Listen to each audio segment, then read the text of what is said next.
इमन बजाओ के बुलात है और देखा यही साल सुधीर बाबू का शादी है, कैसे नाचबे ये सब? कुर्ता पैजामा वाला बाबू के चिन्ह था तो एकदम पियर रंग में नहीं कन्या देखी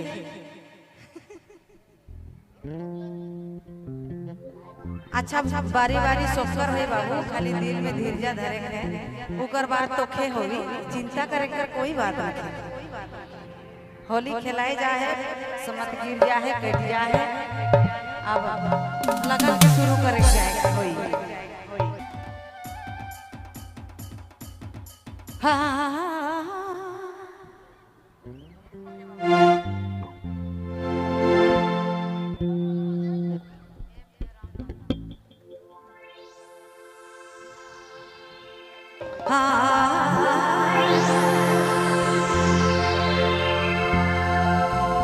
तो ले हमारे घर गुरुजी हुलास तो बहुत सुंदर है, इनका रेले विशेष गाना बन है। देखो गाना में का हे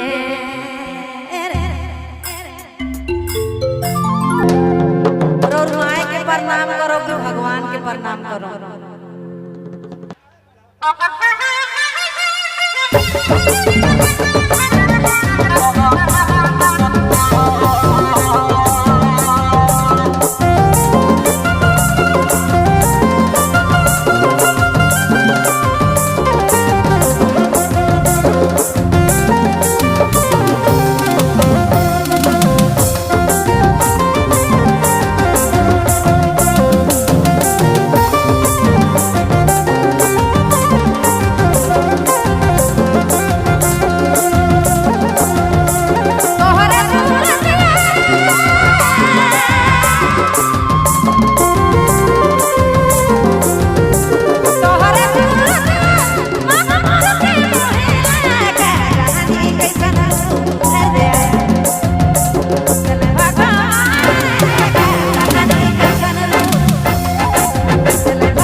Take it,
बहुत बहुत धन्यवाद। दिल भगवान रे कहानी कैसन दिल भगवान जोड़ी के जाने का जाने कैसन